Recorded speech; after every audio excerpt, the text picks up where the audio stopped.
She told me to my face, in front of an entire airport, "Stay out of our way. You didn't pay for this trip." Her voice was polite enough to be cruel, the kind of politeness that's practiced, that wraps a knife in tissue paper and offers it with a smile. I stood there with my rolling bag at gate B12, the overhead announcement counting down the final minutes to boarding. People brushed past us in a hurry, the usual swell of families, business travelers, the couple arguing about where to sit. Amber's heels clicked exactly the way she wanted them to. Bradley's shoulders were a notch too tight. I felt every eye on us the way you feel rain on your skin before it starts to pour. She was wrong. I'd paid every penny, $12,000. Not because I had to, but because I chose to, because Tom had saved for the two of us to live the next years with a bit of ease, and because Bradley had worked himself to bone for so long. I wanted him to rest. I thought I was giving him a gift. "You didn't pay for this trip," she repeated, like a verdict read aloud. There was a slow, hot feeling that started behind my breastbone and spread out. Embarrassment, then that old familiar tightening that used to come with grief. For a second, all I could see was Tom's face when he'd first promised me we'd be okay. The life insurance, the little accounts he'd tucked away, the way he used to fuss over labels and deadlines. He'd been dead 9 years, and somehow I still reached for him in rooms where he wasn't. I opened my mouth, then closed it. My hands were steady on the handle of my bag. People were watching. Bradley's face was drained of color. The word "stay" landed like a small slap. I imagine outsiders would have called it a domestic argument blown up in a busy place. To me, it felt like a final curtain being pulled back on months of small, relentless things. The shove of a plate, a comment about my curtains being old-fashioned, the way Amber had arranged their living room to look as though nothing in it had ever been touched by family. If you've ever had someone tell you quietly, over and over, that you don't belong, you understand what I mean. It's not always the big moments that cut the deepest. It's the accumulation, the jokes that aren't funny about the way I eat, the invitations I didn't receive to what should have been family nights, the way my advice was always backwards or out of date. Those are the things that make you small. But this, standing at an airport gate, was public. I should tell you who I am, in case you're wondering. I'm Carol. I'm 68. I was married to Tom for 37 years. He taught me to plant tomatoes in rows and to always, always pay the electricity bill before you buy anything extra. He had a round laugh that made everyone listen. When he died, the house felt too big and the quiet too loud. I kept his sweaters folded in the top of my dresser because it smelled like him for months. I kept the seat at the dining room table for him, though no one sat there anymore. Bradley is our only child. He's 32, restless, steady in his own way. He loved Amber at first, like people fall in love, blissfully, as if she were the only version of everything that mattered. Amber had a look that said she knew the right angle of light for a photograph. She worked in design and was always polished. She had opinions that sounded like commands. At first, she charmed us. She was hungry for applause, and we gladly gave it. You learn a few things when you raise a child: how to forgive, when to step back, and how to let go when they make choices that feel like they'll hurt them. I did my best. I paid for their engagement party. I helped with wedding things that were more important to them than they needed to be. Later, when the pressure of life and work stacked up, I offered to pay for a week in Cabo. It was supposed to be a chance for Bradley to breathe, to float and forget for a while. I told myself it was what mothers do. That decision wasn't made in a single moment. It was a series of late-night conversations with Tom's photograph propped on the mantel, counting out expenses and deciding what would be left to enjoy. I took the money from an account Tom had set up, not because I wanted to spend it quickly, but because what's the point of saving if it never gets used for the people you love? Amber smiled and said thank you. Bradley hugged me until his shoulders felt like they would break. They promised to send pictures. They promised to come home refreshed. I believed them. I wanted to believe. There were signs before Cabo, small things that when stacked should have made a noise loud enough to wake me. The first was a criticism about my kitchen towels. "Those prints are dated," she said, eyeing the cheerful roosters I'd had since the 70s. I laughed it off. My mother used to say a little rooster guards your kitchen. Amber didn't laugh. She moved the towels to the back of the drawer like she was rearranging something in a museum, not a home. At family dinner, she would talk about being on brand, and I learned to nod. When Bradley would tell a story from his childhood, I watched Amber smooth the edges of my memory like a seamstress rewriting a seam. "We don't really do that anymore," she'd say, and I felt something in my chest cough. The engagement party was the first time I noticed how she could turn a room. She'd stand, hands clasped lightly, and tell a story about Bradley's determination to get into college. The room would gather like it was listening to a play. Then she'd add, innocently, about how Tom's ways were a little old-fashioned, and people would chuckle, the sort of laugh that makes you feel like you missed a signpost. Bradley saw some of it and said little, which hurt almost as much. I raised him to be kind, and sometimes kindness looks like silence when you're trying not to make someone feel ashamed of themselves. Sometimes kindness is the wrong word, and you call it cowardice afterward. In the weeks leading up to Cabo, Amber's behavior tightened like a well-wound clock. Invitations that used to arrive for Sunday dinners didn't come. When she did appear, she'd bring food from a place and comment subtly on my recipes. Once she asked where I had gotten my dress for a holiday, then said, "Oh, I thought it was vintage," like that was supposed to be a compliment. There were texts, small, jabby things masked as jokes, that I read and reread and tried to understand. "Did your mom still use those glasses? Tell your mom not to bring the casserole this time." Each was tiny, like pinpricks, until your skin felt peppered all over. Bradley would mutter apologies. I told her not to say that, then drift away into work or another conversation. He would hug me, and something in him seemed to think that taking my side meant causing trouble. I started saying less. I kept paying. I told myself it was small, that people change, that marriage is more complex than a list of offenses. Then came the week before the trip. We had a family lunch, and Amber arranged the seating as if she were the hostess of an expensive magazine shoot. She moved my plate by inches so it would align with the centerpiece. Later, when she helped me tuck my suitcase into the car, she joked about my old sunglasses and said loud enough for the waiter to hear, "I mean no offense, but you know how it is." Everyone laughed like it was normal. 2 days before we were due to fly, Amber sent a group text. It read like a checklist for social media. "Cabo packing tips, don't forget SPF and cute resort wear. Can't wait." No direct mention of me. Bradley sent a heart emoji, and then in a separate message, "Mom, we're so grateful." My phone lit up and I stared at that tiny message until the battery died. None of it was dramatic enough on its own to demand a response. That's the thing about slow erosion. You don't notice the cliff until you're standing at the edge. On the morning of the flight, I woke early. The house smelled like coffee and cut lemons. I put on the dress Tom used to say made my eyes pop and walked around the rooms as if I were checking on old friends. The neighbors waved as I rolled my bag down the porch. I told myself this was for Bradley, that he deserved a week with his feet in warm water and nothing on his calendar. The airport was bright with summer travelers. The lights in the terminal shone like small suns on the polished floor. There was the hum of moving suitcases, the giddy relief of people stepping away from schedules.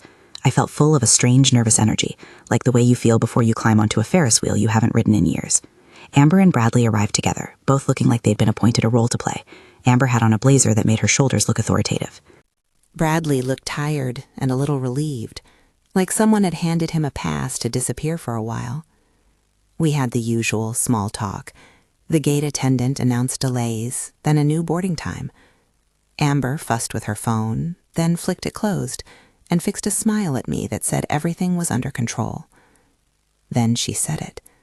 Not a whisper, not an undercut, not a half-joke slid between two people who think they're safe. "You didn't pay for this trip," she said. "You didn't. You shouldn't have."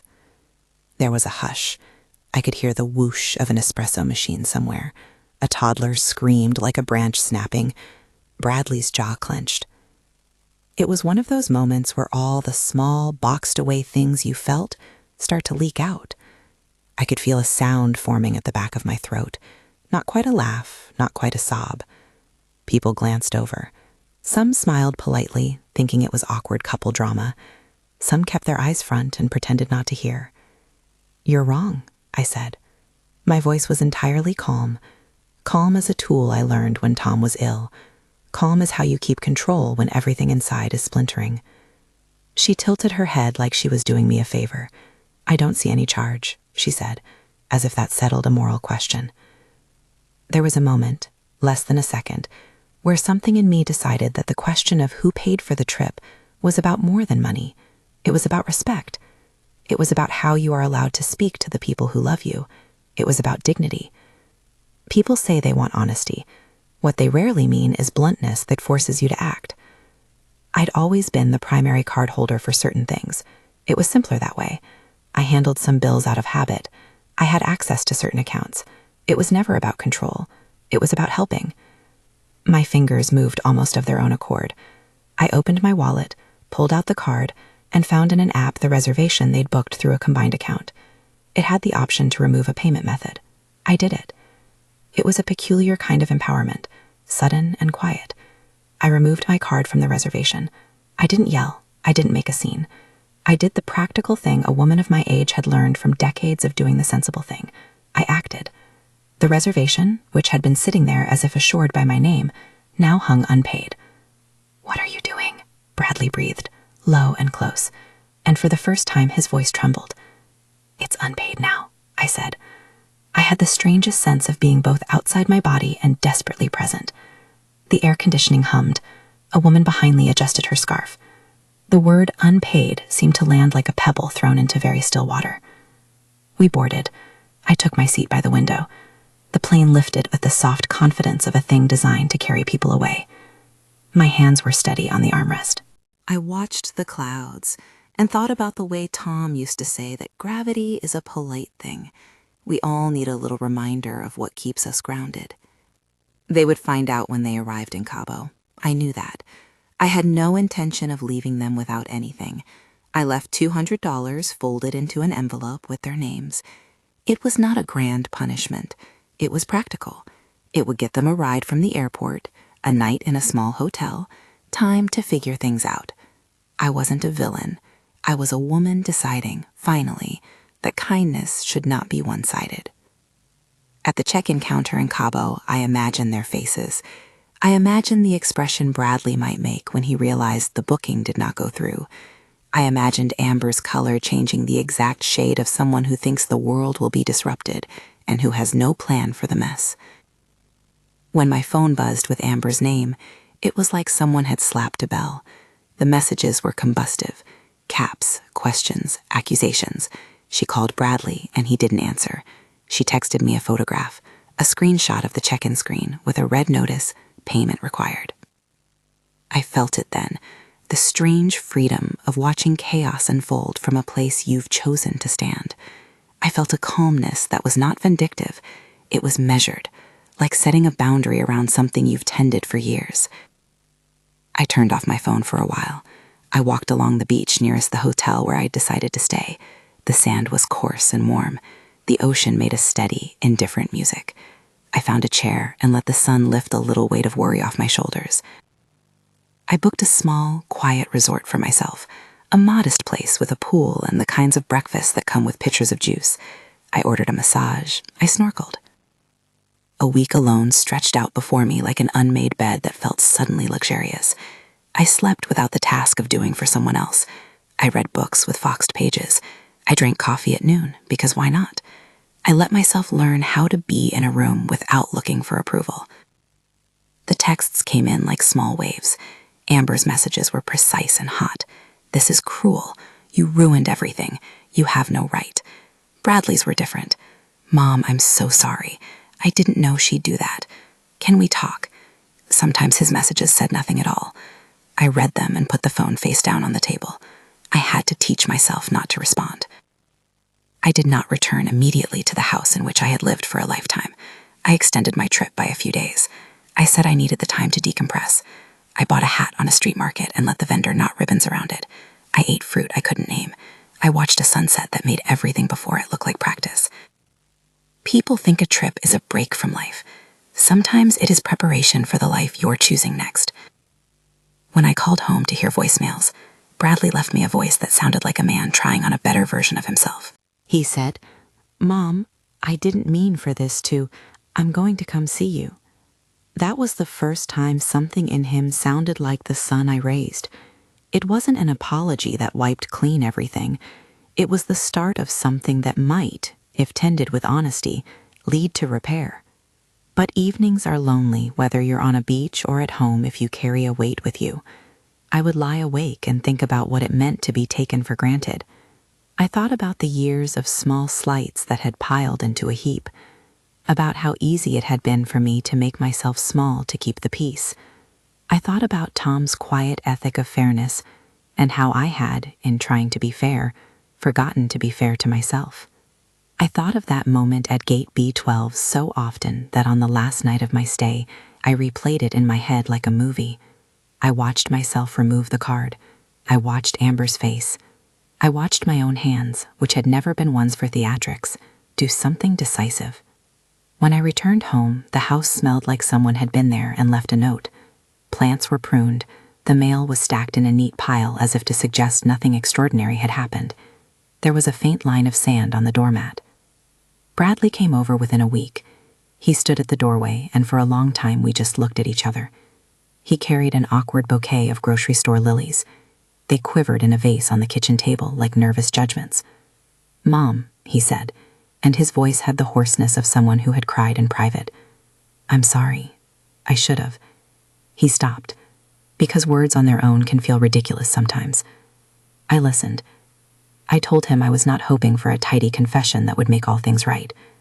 I told him I wanted him to see what he'd allowed and to decide what kind of son he wanted to be. He nodded. It was the first time in a long while I could see him as both my child and an adult who had to make choices without my help. He started going to therapy. He started sitting with me for coffee on Tuesday mornings instead of thumbing his phone. He brought me soup when I had a bad day. Those visits were small stitches, nothing miraculous. They did not erase months of quiet exclusion. They were, though, proof that something could change when people looked honestly at themselves. Amber did not come to the house for a long time after that. Her messages shifted from anger to a brusque politeness. She left a present once, a framed print that looked oddly like a list of rules for how to live. I never unwrapped it. As the weeks blurred into months, the emotional residue of that airport scene diminished. The flash of humiliation, the humiliation itself, softened into something more instructive. I started setting small boundaries I had never believed I deserved to set, not answering calls at certain hours, declining invitations that felt draining, saying no when someone asked me to foot a bill without thanks. Still, I couldn't stop thinking about the money. Not because a sum defines a person's worth. Money never does. But because that $12,000 had been a sad symbol of something larger, my willingness to disappear for the comfort of others. It was a test I had failed, and then, finally, refused to keep failing. One rainy Thursday, I sat at my kitchen table with the account statement spread out like a map of the past year. I traced the outgoing payments with my finger, the small charges that add up to a life, the total of what I had spent on their wedding, on appliances I'd gifted, on plane tickets and hotel rooms, coalesced into a number that made my chest ache. The $12,000 for Cabo sat at the top of the list like a headline. I told myself I would let it go. I told myself the trip had been worth the look on Bradley's face when he finally relaxed on a beach. I told myself that dignity is not a transaction. All of that is true, in part, but true doesn't always mean whole. There is a practical part of an older woman called experience, and a stubborn part of me called principle. Together, they made a curious couple. The practical part said, you could write it off as a learning experience. The principle said, no, you didn't have to be disrespected like that. You didn't have to be treated as though your generosity was up for debate. I started by blocking Amber's number. There's a small thrill to doing that, like pulling a curtain close on a window that brings in bad light. She would still have other means to reach Bradley. Her access to me was the small thing I could control. Then one night, as rain drummed on the skylight, I sat awake thinking about other people I'd known who had been swept aside by family dynamics.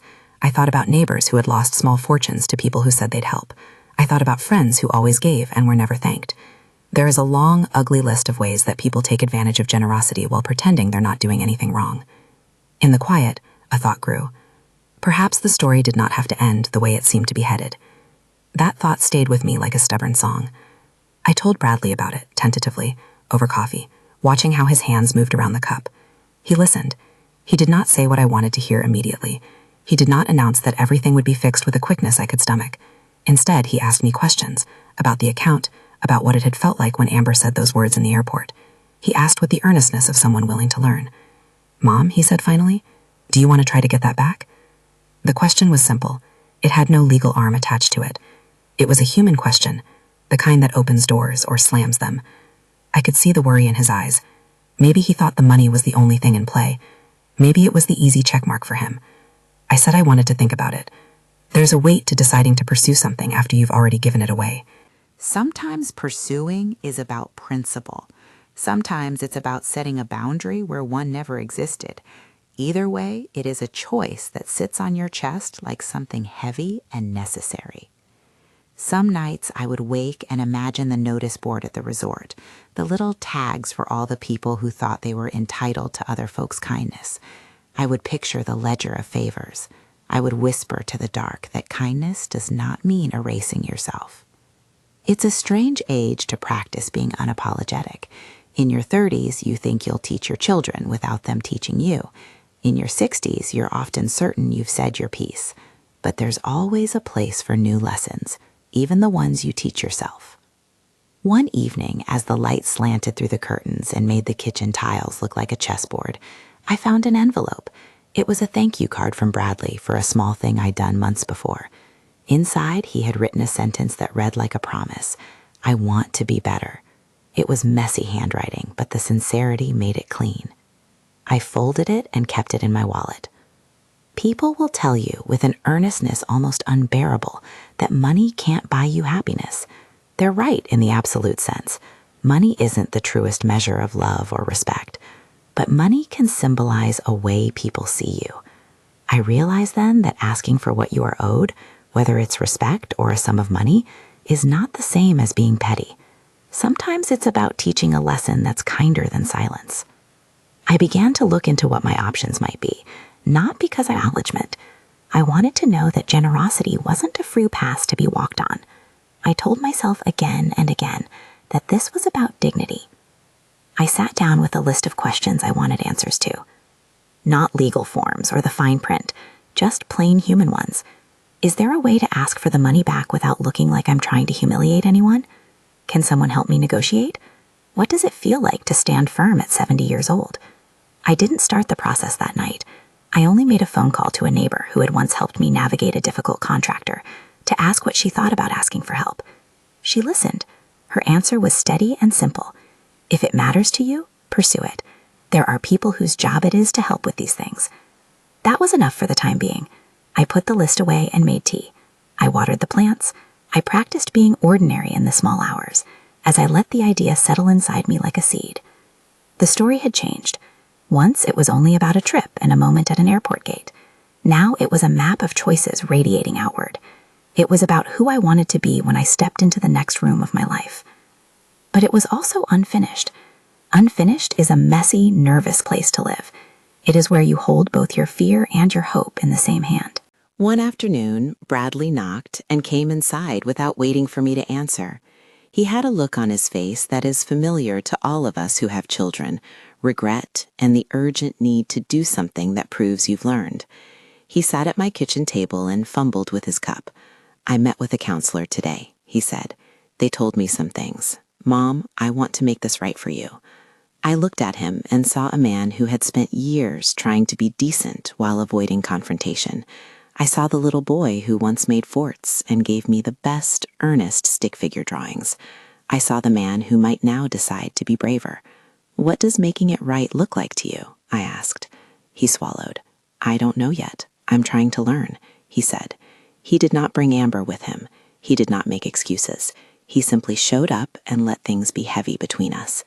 That night, I went to bed with the sensation that something was shifting. I wasn't sure whether it would bend toward reconciliation or fracture. I only knew I was tired of pretending everything was fine so others could feel comfortable. In the morning, I brewed coffee and sat with my phone. Messages glimmered from numbers I had blocked and unblocked long ago. The world felt both smaller and more merciless. I was leaning into something new, the notion that I could both love my son and hold him accountable for how he allowed me to be treated. There are parts of these kinds of stories that people don't tell in public. They think the right arc is neat: indignity, action, restitution, closure. Real life rarely aligns with tidy plots. It asks you to sit in discomfort and choose again and again. I had chosen once already, at the airport, and my choice had a consequence. They were stranded for a day. They ate a meal on $200 while I watched a son tumble into the sea. I could justify my action any number of ways. I could also just say it plainly. I was tired of being small. You teach people how to treat you, they say. I was beginning to learn that lesson, not as a clever aphorism, but as a lived practice. There were more conversations to come. There were texts that would be unread, apologies that would be incomplete, and a reckoning I wasn't yet prepared to script. There was also the question of what to do about the money that represented more than itself. On a midweek afternoon, as I was loading the dishwasher, the phone rang. The screen showed Bradley's name. My heart did a small, foolish double take. I picked it up and listened to him say, quietly, "Can I come over? I have something to tell you." He came in like someone afraid of breaking something fragile. He set his bag down by the door and folded his hands like he was holding himself together. The lilies were leaning now, petals a little tired from the ride over. He put them on the table and looked at me as if the words had to be measured before they were said. "I met with a counselor," he began. His voice had that uncertain steadiness people get when they're trying on new habits. They helped me see some things. I didn't see it. I'm sorry, Mom. I'm sorry I let it happen. That's when I knew the apology might stick. Not because an apology alone erases months of small cruelties, but because it came from a place that sounded like work. Therapy, reflection, a willingness to be uncomfortable. He didn't ask me to say it was okay. He didn't try to fix it with promises. He sat down and let the space be heavy. He let the apology land on the table. We talked for a long time. He told me what he'd been thinking on the plane home, how he'd watched Amber on the beach rearrange her towel to be test perfect, and the way she'd laughed at a private joke that shut him out. He said he realized he'd chosen comfort over confrontation so many times that he'd built a small life on silence. He wasn't proud of it. "How do we move forward?" he asked finally. It wasn't a demand for absolution. It was a question about work, about repair.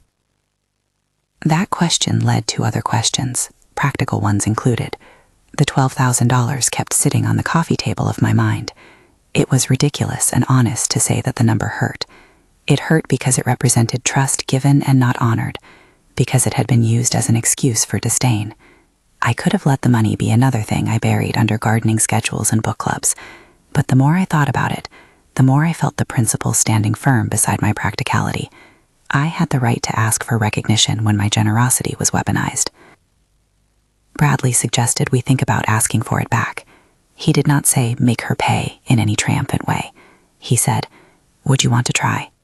He sounded tentative because, I think, he feared bringing his mother into another fight. He feared making a tiny repaired piece look messy again. I told him I wanted to sleep on it. Old instincts don't dissipate overnight. You don't transform decades of being the one to smooth over into a new posture with a snap. But I also felt something I'd never felt in that role before. Permission. Permission to want something for myself that wasn't just sentimental. That evening I called my neighbor, the one who'd helped with the contractor years ago. We spoke over tea. "If it matters to you," she said, "then pursue it. There are people who do these things." She didn't say it with triumph. She said it like someone handing you a sensible coat when it's raining. The next week, I made an appointment with a lawyer. I don't like that phrase, made an appointment with a lawyer, the way it sounds big and final. But that's what I did. I sat in a small office with law degrees on the wall, and a woman across from me who listened without an ounce of impatience. When I said the words, $12,000, Cabo, the airport gate, the removal of my card, she didn't gasp or wag a finger. She asked questions in the way helpful people ask questions, calmly, precisely. We went through the statements together. She didn't promise miracles. She said, "I can reach out on your behalf, explain the situation, and see what can be recovered." That was all she said about the legal work. The rest she left for me to imagine or not imagine. I won't pretend it was simple. I won't pretend it was quick. There were phone calls and an exchange of documents, and a dozen little moments where I caught myself worrying. Had I made a fuss about nothing? Would pursuing this fracture what was left of our family? But I had decided, finally, that I would not be the only person to carry the burden of fixing things. Asking for help was part of the boundary. The lawyer did what she did. She wrote letters, she called, she negotiated. I sat in my kitchen watching my plants, the little green leaves like slow, steady clocks, and let the process be handled by someone who knew how to handle these kinds of things. People tell you legal matters are tangled. I'll only say this. It felt like someone had remembered where I left my dignity and was handing it back carefully. Weeks went by. Bradley kept up with therapy. He began visiting more, sometimes to talk, sometimes to sit and read the paper while I made lunch. Those visits weren't grand reconciliations. They were stitches. Things were not suddenly perfect. Amber sent a few messages, short, expectant, that I left unread. I didn't want to invite drama back in with my curiosity. She showed up once at a distance, texting a photo of a sunset and a "hope you're well" caption that read like it was written by someone who'd been coached on tone. I deleted it. Then one rainy morning, a notice arrived in my account like a quiet miracle. I saw the number, $12,000, credited back to the card I had used. It was written in the language of bank statements, anonymous and official. I sat down at the kitchen table and read it twice. My hands trembled, not because of triumph, but because of the odd, slow release of a weight I'd been carrying for months. I called the lawyer, and she told me without fanfare that she had secured a recovery on my behalf. She explained in brief that the company had agreed to return the funds. She didn't hand me a play-by-play. She didn't need to. The result was exact. Every dollar I had paid for the trip was back where it had started. I cried. The tears surprised me. I expected instead some sullen satisfaction. But it was relief, deep, honest relief. It wasn't a vindictive joy. It wasn't a victory dance. It was the sound of something settling into place, a sense that my choice to stand up for myself had been met with action, that the universe, or at least a small corner of it, had recognized what I'd been trying to say all along. People will ask if I felt guilty, if I worried I'd made a spectacle for the sake of a refund. I did not. I felt sane. I felt plain. I felt the truth of a woman who had finally stopped agreeing to shrink herself. When I told Bradley, he came over and sat down on the porch steps and put his head in his hands like a man who had been holding a lot and chose to set it down now. He squeezed my hand and said, "I'm glad." He did not try to make the moment bigger than it was. He simply sat with me in that small, clean relief. The money itself became practical help. I fixed a leak on the roof that had been worrying me for a year. I replaced a kitchen tile that always made me frown when I washed dishes. I bought a new suitcase, not the flashier one I'd once imagined for trips taken for others, but a good, real one for myself. I spent a modest amount on a few days at a quiet inn with a garden where I could read and not schedule anything. The rest I put into a small savings account with a note in my head that said, "For me." There were consequences I didn't expect. People began looking at me differently, not with the bristling curiosity of those who watch drama, but with a kind of respect. Bradley's visits became steadier. He didn't always speak in tidy sentences about what went wrong, but he was there. He did the dishes without me asking. He called before coming over. Those habits might seem small. They are the habits that stitch a life back together. Amber's behavior changed, too, or perhaps it revealed itself better. She stopped sending the zingers she thought of as jokes. Her messages were brief and often perfunctory. When she did show up in person, there was a kind of polite distance that tasted like the end of a play where the actors acknowledge the audience and then step off the stage. There is a strange mercy in distance sometimes. I did not need to be friends. I needed to not be demeaned. I won't pretend everything was healed. Some nights I still woke and felt the old discomfort tug at the edges of memory. Some afternoons, a phrase she'd once used would drift through my mind like a mosquito I couldn't quite swat. These things take time. There is no neat closure that mends years of being made small. But there is repair, and I saw it happen in small, steady ways. People have asked me, later, if what I did at Gate B12 was cruel. I understand where they're coming from. They see the spectacle, and they feel protective of the idea that families should have safer ways to resolve their problems. I only ever meant to set a boundary. I wanted to make a line visible enough that someone could not say to my face that my generosity was a free pass to be ignored. I wanted my son to see that I would not accept a life of quiet diminishment. The recovery of the money was not the moral of the story. It was a neat box that made the narrative tidy for a moment, sure, but the lesson I carried with me is smaller and more stubborn than a dollar figure. It is this: people learn how to treat you by what you allow. Not in a manipulative sense, don't twist that phrase into a weapon, but in a simple human one. If you let people step on your feet while you apologize for the pain, they may continue to think that is how it will always be. After everything, I set different rules for myself. I stopped answering calls at dinner. I said no to favors when I felt they were expected and not appreciated. I stopped shrinking my needs to make other people comfortable.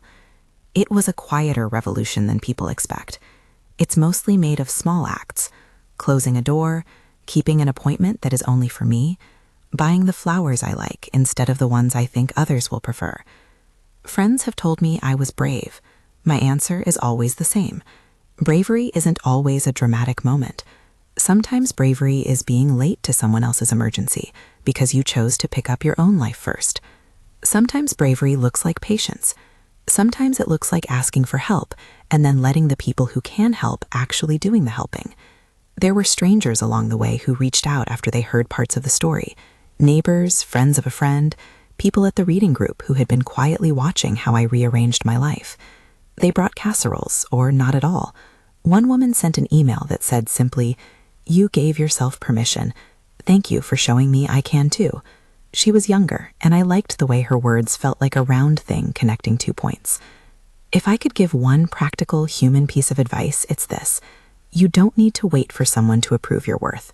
You don't have to prove your pain to be entitled to protect yourself. There is no point system where endurance earns a gold star. Setting boundaries is not spite. It is survival. A few months after the money came back, I went back to see the ocean again. Not Cabo. That was a closed chapter of lessons and beauty and hard lines, but a quieter place where the tide pulls its breath in and out with the patience of a clock. I sat on the sand with my feet in the water and let the salt make my face lines feel like maps of where I'd been. Bradley was not with me. I liked that. He had his own work to do. I had mine. There's a strange contentment in being present to your own life. It is a thing you cultivate by small, stubborn decisions. You invite people who respect you into it, and you politely, firmly close the door on those who won't. People want endings. We like to pin bow-tied moments to stories and call them closure. This is not a bow-tied moment. It is a continuing life where I am more alert to my edges. I still love my son. I still have complicated feelings about Amber. I still sometimes feel the old reflex to make myself small so that others can shine. But now, when that reflex comes, I breathe and choose otherwise. If you've ever been told you're too much or too little by someone whose love you expected to be steady, I want you to know this. You are allowed to protect the space that is yours. You are allowed to say yes to yourself and no to what drains you. You are allowed to ask, in the plainest of voices, for what you are due. Before I go, a small practical thing. If this story touched you, if you've had your own moments where you felt dismissed or taken advantage of, please share in the comments where you're watching from and a line or two of your story.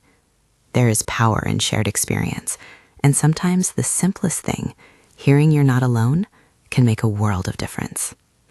You teach people how to treat you. I taught mine. It was not pretty all the way through. It was not easy, but it was honest. And for the first time in a long time, I felt free to spend my days in ways that pleases me, not just pleases everyone else.